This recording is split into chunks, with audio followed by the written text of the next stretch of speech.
ela fica entre os 50 anos e o depois dos 60, mais comumente em idosos de 70, 80 anos.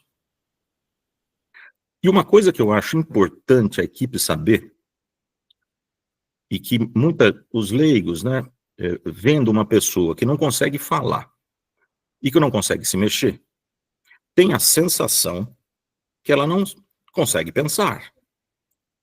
E eu acho que, para vocês, ter essa noção é importante. É só uma lesão motora.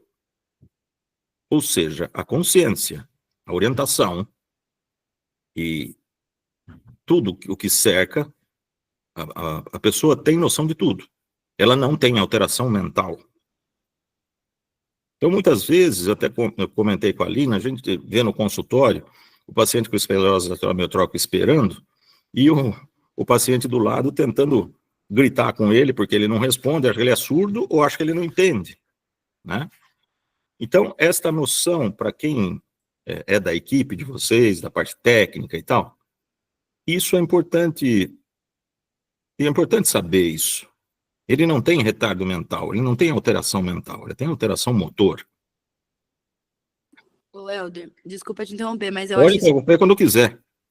Tá bom, mas é porque realmente isso é uma condição, assim, né, que não existe só nessa doença, né, que pelo fato dela ser rara, como a gente estava conversando domingo, as pessoas realmente não têm conhecimento e às vezes esse comportamento se repete, né, de, enfim, falar mais alto, a lidar como se fosse criança, mas é algo que acontece também com pessoas surdas, por exemplo, né, com pessoas cegas, né. Uhum. E o fato, justamente, assim, da lucidez, da racionalidade, de se preservar, é que eu acho que transforma essa doença em algo tão cruel, né? Porque a vaidade da pessoa, a autoestima, a dignidade dela é preservada, né? A integridade racional. Quando que o corpo acaba não acompanhando, né? Toda essa lucidez, né? Claro. E eu queria aproveitar para fazer uma pergunta. Você disse que é mais comum em homens do que mulheres. Por quê? Não se sabe, é estatístico. Não se Uhum. tem uma ligação com os cromossomos. Agora, é estatístico. É estatístico. E como, por exemplo, em relação à proporcionalidade, né, de familiar e esporádico. Vocês viram o vídeo? Somente 10% tem ligação familiar, ou seja, tem genética para isso. Sim. Ou seja, não é porque você tem um pai ou um avô que teve esclerose lateral amiotrófica, uma mãe, que você vai ter. É muito raro acontecer isso dentro da família. De 100, somente 10. Só que esses casos, que são mais raros, eles são os mais estudados, porque como eles têm alteração genética, se encontra nesses pacientes as alterações genéticas. Já nos esporádicos, que estão mais ligados a fatores ambientais, por exemplo, como o uso de substâncias, medicamentos, substâncias tóxicas, a atividade física intensa, né? Também se faz um estudo genético dessas pessoas, só que não se encontram genes que estão realmente ligados somente à esclerose lateral amiotrófica, como se encontra no familiar. Ou seja, os genes são poucos, né? Então, o que se sabe é que esses elementos, esses agentes externos, eles são altamente prevalentes, não se sabe quais exatamente, mas são altamente prevalentes nesses 90%, e provavelmente esses agentes são as causas da doença. Inclusive, nesse vídeo, tem algo interessante que foi visto numa parte da Nova Guiné, há muitos anos atrás, de populações que se alimentavam de morcegos e que, com 50 vezes mais incidência de esclerose lateral amiotrófica nessa população. Então, foi-se fazer estudo do cérebro desses pacientes e se viu que eles tinham certos aminoácidos que vinham do morcego, que eles se alimentavam, e que eram exatamente a causa da esclerose lateral amiotrófica, ou seja, uma causa externa que foi provada, assim, nessa ilha, que é mais fácil estudar, né? Ou seja, esses fatores externos são importantes. Lá nos Estados Unidos, por que se chama Lou Gehrig? Porque Lou Gehrig era um jogador de beisebol. E esse jogador de beisebol, ele teve esclerose lateral amiotrófica. E depois maratonistas atletas de alta performance começaram a ter esclerose lateral amiotrófica. Viu-se que tinham também esclerose lateral amiotrófica. E sabia-se que estava ligado à atividade física intensa. Né?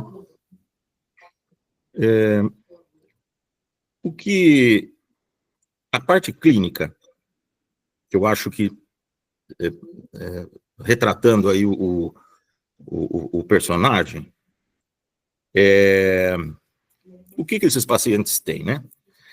Eles podem ter alterações bulbares, que pega o bulbo, que ainda faz parte está dentro do crânio, né? Que faz parte do tronco encefálico, ou tem alterações medulares.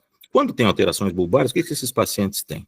E, geralmente tem as duas clínicas. Eles começam a ter dificuldade para deglutir, ter alterações de língua, não é? E começam a alterar a fala, não por alterações cerebrais dos neurônios de fala, mas sim dos neurônios do bulbo, que fazem a articulação da palavra. Então, esses pacientes têm fasciculações, que são tremores na língua e atrofia de língua. Às vezes chega no consultório, alguém com uma queixa assim, olha, doutor, eu não estou engolindo bem a saliva, eu estou me engasgando com a saliva. Você abre a boca dele, pede para ele pôr a língua para fora. No fundo da língua, você vê tremulações, como se fossem tremulações na língua. Isto é patognomônico, ou seja, isto é esclerose lateral amiotrófica. Mais do que ressonância, mais do que qualquer coisa. A história clínica, juntamente com o exame neurológico, é que faz o diagnóstico. Depois faz ressonância, que dá alterações, faz tratografia, não é? Que também vê alterações dos neurônios e tal, eletroneuromiografia. E outros pacientes com alteração medular, eles vão ter alterações nos braços e nas pernas. Só que alguns vão ter flacidez, quando a lesão é só no neurônio da medula. Outros vão ter rigidez, que é mais comum, quando a alteração é no cérebro. Basicamente, eles têm atrofia da mão, uma hipertonia, ou seja, ficam duros, não é? E ficam com alteração de fala e de articulação de palavra, com celorreia, com baba, né? Fica com uma torção de cabeça. A representação da mão é importante. Ver como que você vai fazer depois, vejam fotos, mas a atrofia da mão é importante mostrar. E essa rigidez também é importante mostrar nesse personagem. Uma coisa legal que eu vi no vídeo que o Lucas me mostrou, tem uma hora ali, que aparece a movimentação do olho, não é? Não sei, uma cena ali que vocês focam. Esse é o teaser, só contextualizando, esse é o teaser da banca. Então, é muito interessante aquilo ali, porque o olho se mexe normalmente. Muito difícil ter alteração da musculatura ocular, só em casos muito, mas muito avançados. Muito avançados. E geralmente não tem. Aquilo lá ficou muito legal. Sem alteração da musculatura ocular. Ou seja, ele, não sei se é uma mosca, o que ele procurava. Né? Sim, ele procurava abelha, né? Abelha. Isso. Aquilo é muito legal. Porque a musculatura do olho funciona muito bem.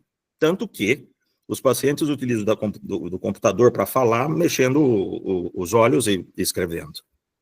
Não é? Assim... Oi, diga. Eu sou a Nina, a gente se conheceu no domingo também. Olá, Nina. Você está falando dos diferentes estágios, digamos assim, né, que vai afetando diferentes partes do cérebro, da questão motora, mas então não existe uma ordem clara do que vem primeiro, o que acontece depois, em questão de atrofias. Sim, alguns pacientes que é grande parte deles, que tem uma clínica medular, começa com alterações da membros superiores e inferiores. Ou seja, não consegue pegar mais o papel, a caneta, não consegue mais mexer a colher no café, começam a tropeçar. Isso é medular. Alguns começam com bulbar, onde o prognóstico é pior, que é aquele que eu falei. Eu não estou engolindo. Eu não estou conseguindo, estou engasgando. De repente ele tem duas pneumonias, uma atrás da outra. Porque ele engole a saliva, ele aspira a saliva e vai para o pulmão. Então, os casos bulbares, inicialmente, eles são piores e têm um pior prognóstico e uma longevidade menor. Já os medulares, que, na verdade, depois eles se misturam, né? Porque sempre vai ter a lesão do primeiro neurônio lá do cérebro, e depois do bulbo e da medula, e do bulbo e da medula.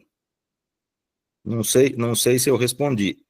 Quando começa com sintoma, qualquer que seja, grande parte dos neurônios motores já está comprometida. Mais de 80%, 70%, 80% já está comprometida. Ou seja, quando começa o primeiro sintoma, é que um vai tomando a ação do outro, são bilhões. Então, um vai tomando a ação do outro. Só que já tem lesão de grande parte deles, da maioria, quando começam os primeiros sintomas. Não sei se eu respondi. Respondeu sim, era isso que eu queria saber sobre, eventualmente, eles se misturam, né? Obrigada. Se misturam, sim.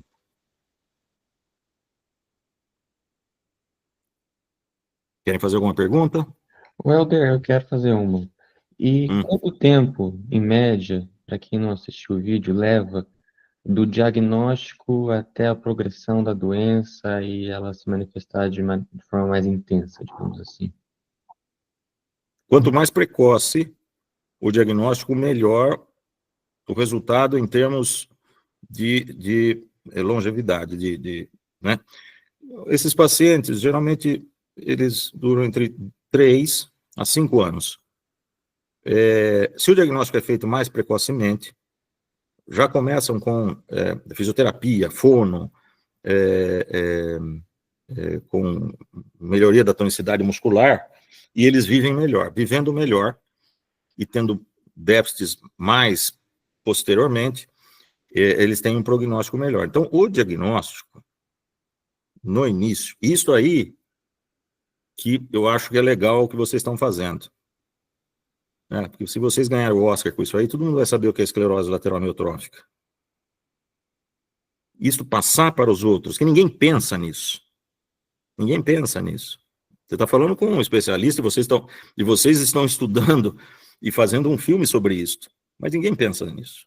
O indivíduo comum, ele faz certas queixas, meu braço está fraco. Ele vai procurar depois de 6 meses, 8 meses, quando o braço já está muito... Ou então ele vai num consultório, ou um clínico geral, que ele vai falar assim, não, isso aí foi um AVC. Entende? Então, quanto mais precoce for feito o diagnóstico, é melhor, apesar de não ter tratamento medicamentoso, um tratamento paliativo, mas que melhora, a precocidade do diagnóstico melhora muito a qualidade de vida do indivíduo. Welder, é muito difícil, né? Tipo assim, esses primeiros sintomas que você fala, é raro a pessoa já ir diretamente para um médico neurologista, né? Depende assim, como são sintomas motores, o clínico, isso a gente ensina na faculdade, na graduação, o clínico precisa sempre pensar nisso. Qualquer alteração neurológica, qualquer alteração do exame neurológico, é importante. Sim. O exame neurológico, ele é objetivo. Não tem subjetividade no exame neurológico.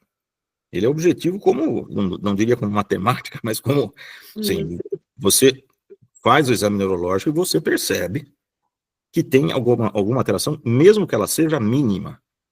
Sim. Por exemplo, essa da língua. Uma língua tremendo, fasciculando, você tem que fazer um diagnóstico num paciente de 40, 50 anos. Então, ele deve ir ao neurologista, sim, ele deve ser encaminhado pelo clínico geral ao neurologista. Sim. É que, às vezes, ele não dá importância para certos sintomas, né? Sim, eu digo isso porque, assim, eu acho que alguma coisa evoluiu de uns tempos pra cá, né, porque meu pai faleceu acho que 16 anos, 15, e naquela época ele demorou, a minha família, enfim, demorou pra gente chegar num diagnóstico final 8 meses, né, acho que minha mãe falou pra você. E, enfim, nesses 8 meses, a coisa, obviamente, já evoluiu um pouco, assim, então eu acho que é difícil ainda, né, esse diagnóstico ser tão preciso, né? Em relação, porque, sabe, porque tem muito diagnóstico diferencial. Ah, Então, isso é confundido com esclerose múltipla, às vezes é confundido com AVC, né? Às vezes é confundido com doença muscular. Então, e outra coisa, a tecnologia melhorou muito, a tratografia melhorou muito para ser, né? E assim, atualmente, não que o SUS funcione muito bem, mas atualmente, principalmente em certos estados, você tem mais especialistas. Né? Tem mais especialistas. E existe aí você consegue chegar a um especialista mais fácil do que há 20 anos atrás. Helder, eu queria te perguntar como que é feito esse exame neurológico que você estava falando para chegar nessa conclusão? O exame neurológico é um exame físico. Só que feito...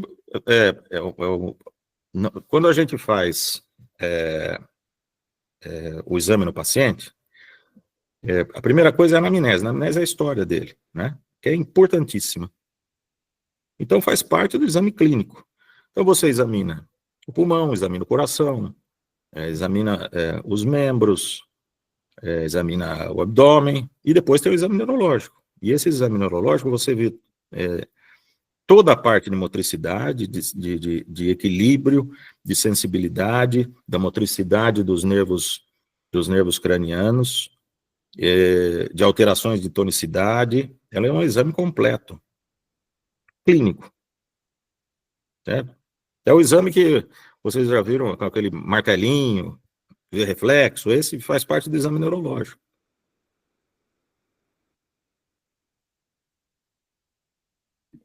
Feito pelo especialista, né? Outra dúvida, não sei se eu te interrompi, se você ia Não. complementar, mas em termos de representação, assim, o paciente de esclerose lateral amiotrófica, ele usa uma cadeira de rodas especial, com apoio para a cabeça, como que costuma ser? Ele só adota essa cadeira em estágio avançado? Tem alguma característica especial nesse quesito? Ah, sim. Uma das alterações que apresentam esses pacientes, por isso que precisa de encosto de cabeça e tudo, existe uma flexão da musculatura da cervical para frente e uma cifose, ou seja, uma curvatura da coluna torácica também para frente. Então, ele tem uma tendência a ser jogado, a se alterar o eixo de equilíbrio, né? Porque com a atrofia de certos músculos, o outro sobressai, né? E essas alterações, principalmente de cabeça, a cabeça fica girada, às vezes a musculatura de um lado é mais fraca que a outra, então ele fica com a cabeça girada. Então precisa desse tipo de apoio de cadeiras especiais, não é? Para que não dê, na verdade não tem dor, mas atitudes viciadas, assim, que são viciosas, assim, ficar o tempo todo para um lado ou torto, isso pode dar dor. A doença em si não tem dor, mas alterações musculares crônicas, torções, isso dá dor. Então, uma cadeira com apoio para a cabeça é melhor. Nem todos os pacientes têm, né? Nem todos os pacientes têm. Entendi. Isso aí, assim, Vocês conseguiram alguma dessas ou não? Não, a gente está no processo de conseguir. Vai conseguir. Isso é legal também. Passar a palavra para a Mari, que tem uma dúvida, depois vou para a Lina e Luísas. Oi, Helder, tudo bom? Prazer, Olá. também estou na equipe. Eu lembrei que você tinha comentado de o quão importante é saber desse diagnóstico e desse exame, desse caso mais paliativo de diminuir essa dor. E eu lembrei também que no curta tem uma cena que o personagem ele passa por uma fisioterapia. E daí eu também queria saber mais sobre esses cuidados paliativos e como eles ajudam mais na prática esse bem-estar, mesmo sabendo que é uma doença que não tem cura. Por exemplo, a fisioterapia motora, ela é importantíssima. Porque se você não fizer fisioterapia, a musculatura vai ficando cada vez mais rígida. E a rigidez leva à dor. E quanto menos ele se movimentar, pior ele vai ficar. O indivíduo, na verdade, morre geralmente por alterações respiratórias. Quando a musculatura da respiração ela começa a ficar tão fraca que ele não consegue mais respirar.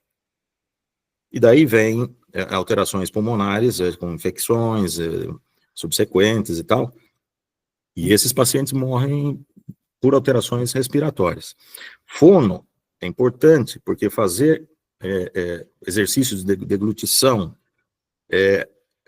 nutricionista, você ter um tipo de alimento adequado a cada fase, que ele consiga engolir sem ter alterações, que ele goste. Uma outra coisa esses pacientes começam a ficar desnutridos, não conseguem comer, começam a ficar desnutridos, né? Suscetíveis a quedas e fraturas, que com a desnutrição é muito pior a reabilitação. Então, fisioterapia contínua, fono, fisioterapia pulmonar, tudo isso é importante. Mas o mais importante é ele estar com a família. O mais importante é isso. E que a família entenda o máximo da doença. E assim, para um neurologista, um neurocirurgião, se você for pensar que doença grave, todas as doenças que nós tratamos são graves. O que vale é a qualidade de vida do indivíduo. Agora, o que é a qualidade de vida? Agora eu estou falando, isso é a minha opinião. Isso é muito individual. Muito individual. Claro que a perda da movimentação, tudo isso leva a um quadro triste, né? Mas a potência desse paciente encarar tudo isso também tem um resultado magnífico na evolução. Pacientes que encaram isto não com naturalidade, que isso não é natural, mas com mais força, eles têm uma qualidade de vida melhor. E o que é a qualidade de vida? Por exemplo, eu opero crianças com alterações de nascimento da coluna, pacientes com mielomeningocele, a maioria delas não anda. Mas essas crianças, eu já tenho crianças que hoje são adultos de 30 e poucos anos. E elas não andam. Mas elas têm a vida delas. Elas trabalham. Quem disse que andar é tão importante? Quantos idiotas você vê pela rua que andam? Então, depende muito do indivíduo e da força dele. Certo? Eu fiz uma pergunta para a Lina, e que isso, quando a gente estava ali tomando café, e que eu perguntei para ela como ela lembrava do pai E ela me disse a resposta que eu sempre ouço. Era o meu pai. Eu era pequenininha. E para mim era meu pai. Eu achava que tinha alguma coisa estranha ali, mas era meu pai. E ela sempre viu o pai dela daquele jeito. Entende? Então, para a Lina, o pai dela era daquele jeito. Ou seja, para um paciente que anda de cadeira de rodas, ele anda de cadeira de rodas. Se você anda, parabéns, mas ele vai de cadeira de rodas e vai bem. Né? Na década de 90, quando eu estive eu fiquei um ano e meio na Itália, e o aborto na Itália, eu acho que é desde 76 que ele é permitido. E a gente às vezes ia em escolas conversar com os garotos, porque o que estava acontecendo? Qualquer alteração de qualquer tipo, por exemplo, uma pequena hidrocefalia na criança, já a mulher falava, vamos levar ao aborto e tal. E a gente explicava que existiam alterações pequenas que podiam ter prognósticos bons. Entende? Então, a gente tem uma noção de corpo perfeito que não existe. Não existe isso. Cada um tem a sua vida. E esses pacientes, apesar de ser uma doença grave e que dura pouco, eles vão ter essa parte da vida assim. Né? Então, não é que é só paliativa, não tem cura. Mas não tem cura, mas tem muita coisa a ser feito enquanto ele está vivo. Muita coisa. Muita coisa. Isso melhora a qualidade de vida dele.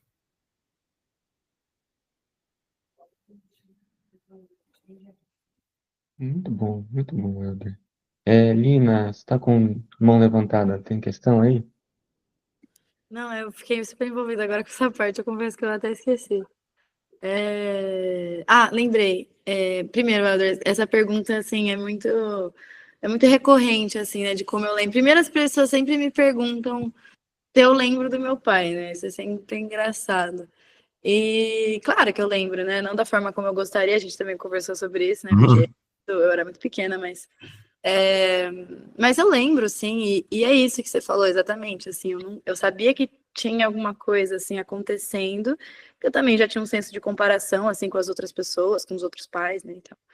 Mas é isso, assim, essa naturalidade de lidar com uma outra forma de se ter um corpo vivendo no mundo, né, tipo, um corpo que vive de outra maneira, mas ele vive, isso que importa. Exatamente.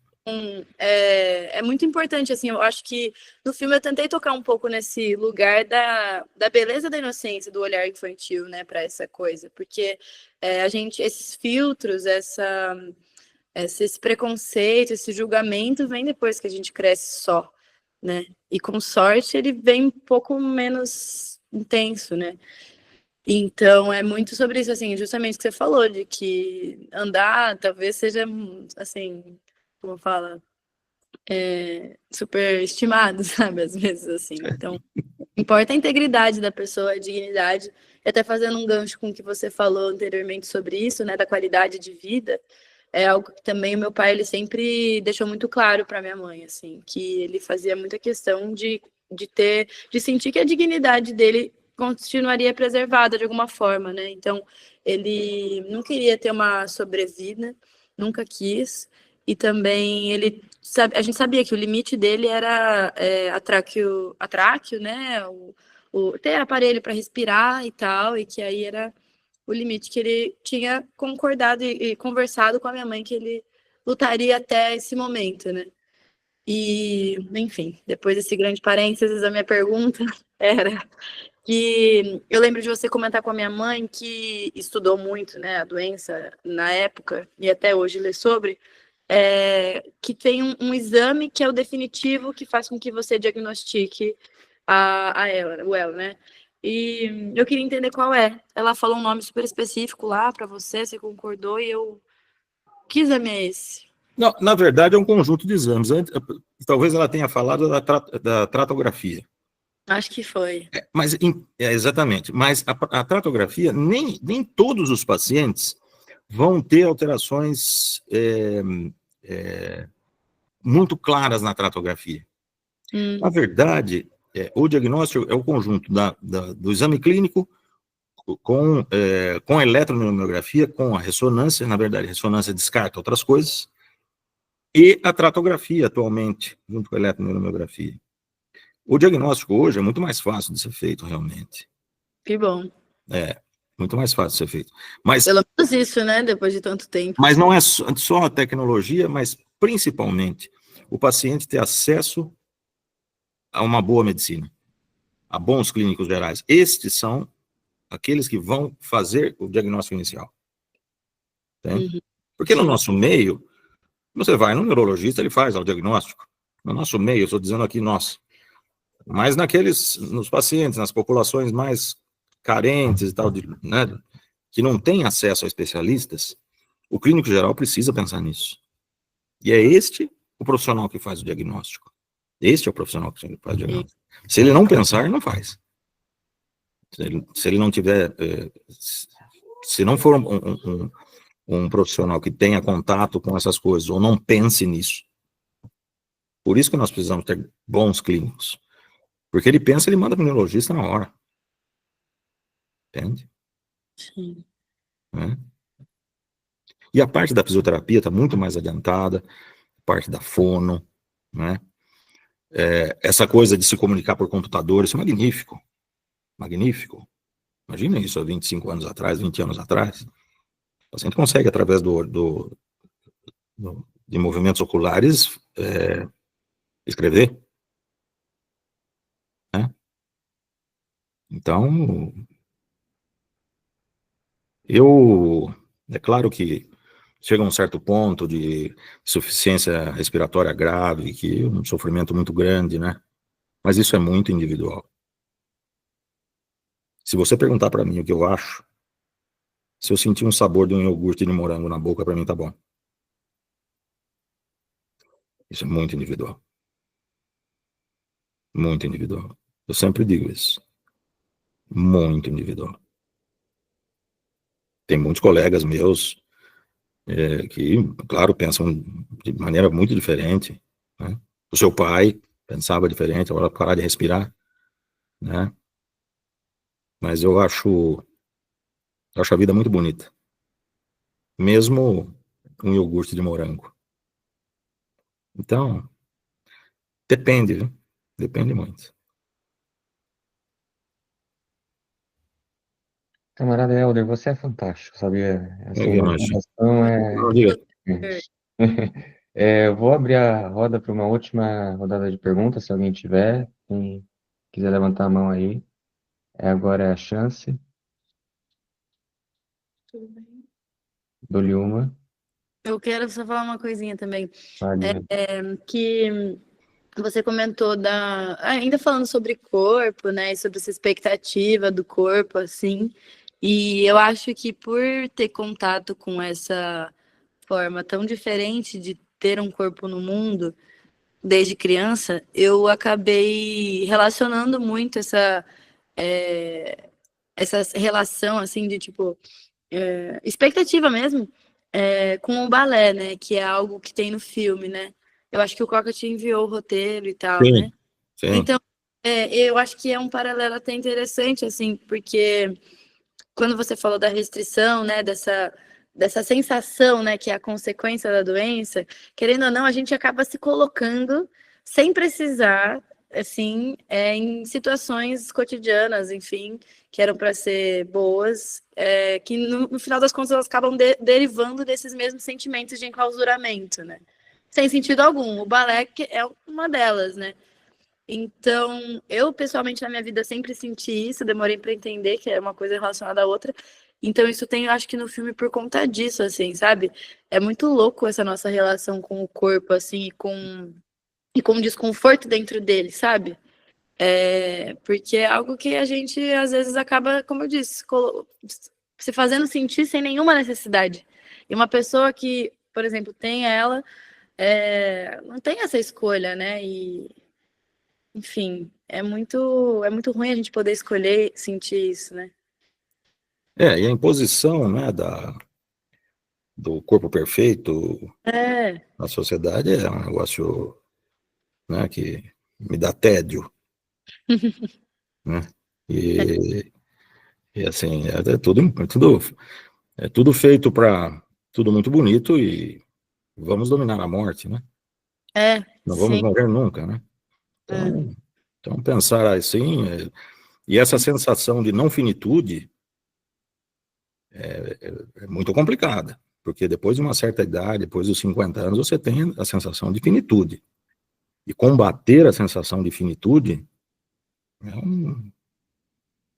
na minha opinião, uma tragédia. Você tem que saber que você é finito. E numa situação dessa, onde a finitude é muito mais próxima, né? Uhum. Você sabe tanto que vai viver, né? Com uma esclerose lateral amiotrófica. Mais ainda, ter qualidade de vida nesse pequeno espaço de tempo, Sim. né? Ficar com a sua família. Porque você entende tudo. É isso que é. Você entende tudo, né? Exato. E é isso também, isso que você falou, né? Tendo consciência da finitude, a gente vive a vida de um jeito completamente diferente, né? Todos nós, né? Às vezes a gente precisa de uma tragédia para entender isso, às vezes a gente não precisa. O ideal é não precisar, né? Mas é difícil entender, viu? É difícil. E é isso também, eu acho que relacionando essa mentalidade, assim, que você enfatizou bastante na reunião, é que no final das contas é sempre sobre poder viver, né? E estar aqui, como você mesmo falou, que você acha que a vida é muito boa e merece ser vivida, eu concordo. E dentro desse filme eu acho que também essa sua opinião se aplica, porque eu sempre quis que fosse um filme sobre a vida, não sobre a morte, necessariamente, né? Claro que ela tá ali, ela paira no ar, como sempre paira, mas em qualquer caso, em qualquer circunstância, em qualquer filme, mas é majoritariamente sobre a vida, né? E tem que ser sempre sobre. Eu que, na minha humildade, eu não entendo nada disso aí, mas eu achei, dando uma opinião de quem não entende nada, eu achei que o foco em cima da menina muito mais importante do que o foco em cima do doente. Sim, ela é a protagonista. Isso, então, e se dá grande importância à patologia, à doença, se passa isso aí, mas na visão dela, que é a visão da vida. Não Exato. entendo nada disso, hein? Só tive uma opinião. Não, tá certíssimo, é isso aí mesmo. Né? Porque eu acho que, assim, ficaria muito difícil para mim, eu acho que talvez para qualquer pessoa que quisesse retratar essa doença, colocar necessariamente pela perspectiva da pessoa que está com a doença, sabe? Eu acho que a graça, talvez, e a possibilidade que o filme tem de ser sutil e intenso é justamente porque ele está no ponto de vista da Helena, né, da protagonista. Que daí é tudo que a gente falou, da inocência, da naturalidade, né, de ser sobre a vida. Porque é isso, adulto é muito mais chato, né? Poxa vida, não tem como fugir disso. É isso mesmo. Muito bem. Mais alguma questão? Grupo, equipe? Queridíssimo Dr. Helder, queria te agradecer. Minha admiração por você é gigante.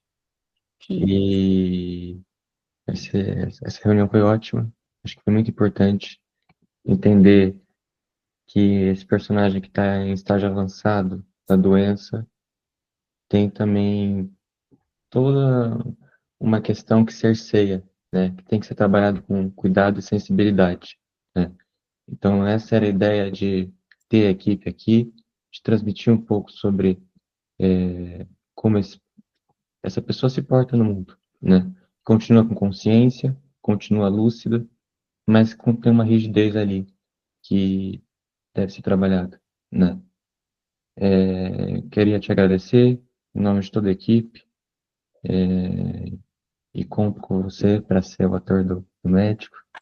Isso é um absurdo, hein? Isso é um absurdo. Então, vamos tentar. Vai dar certo. Eu acho que vai ser fantástico.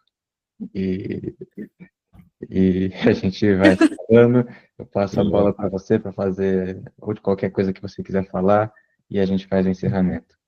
Bom, primeiro eu queria agradecer profundamente a vocês. Isto para mim é um presente. Eu vivo num mundo completamente diferente de vocês. E, assim, em termos da importância que esse filme pode ter, vocês não têm a dimensão disso ainda. Vocês não têm a dimensão disso. Quanta gente vai ver isso e quanta gente vai ser tocada por isso. E para mim foi um presente ter participado, ter conhecido vocês, e vão em frente, viu? Vão em frente com luta, e nunca se esquecer que tem pessoas que são marginalizadas pela sociedade exatamente por terem doenças e tal. Nós que somos neurologistas, neurocirurgiões, temos contato com essa face, né, que não é triste, não é triste. Ela tem que ser, nós temos que encarar isso aí. E é só um tipo de vida, um outro tipo de vida, que não é a vida chata, perfeita, que se propaga por aí, que é muito chata, entediante. E a gente aprende muito com o sofrimento. Quem não tem contato com o sofrimento não cresce do ponto de vista cerebral, na minha opinião. Se não se encara o sofrimento, mesmo o seu ou dos outros, você não cresce nunca. E vocês estão de parabéns. E também me convide para aquelas festas legais que vocês fazem, viu? Pode deixar, pode deixar. Viu? Pode deixar. A última meu pai foi,